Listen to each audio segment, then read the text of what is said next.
હું ભલે આ કરું કે હું ભલે પેલું કરું, મારી મરજી. હું નહીં માનું તમારી કોઈ પણ અરજી. તમે મને ઓળખતા નથી. મંકુ નામ છે મારું.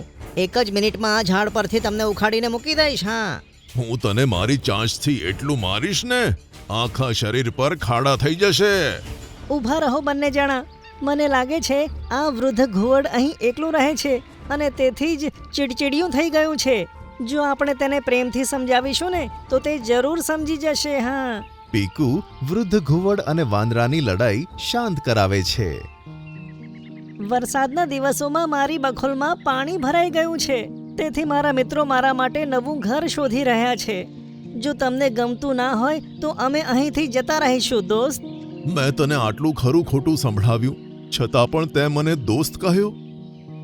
હા હા, કેમ નહીં? શું તમે મારા મિત્ર બનશો? હા હા, કેમ નહીં.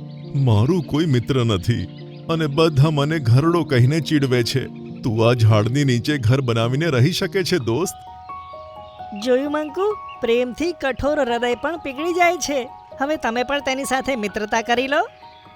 પીકુ તે કેરીના ઝાડની નીચે ઘર બનાવી લે છે. બધા એકબીજાના સરસ મિત્રો બની જાય છે અને બધા રાજી ખુશીથી રહેવા લાગે છે.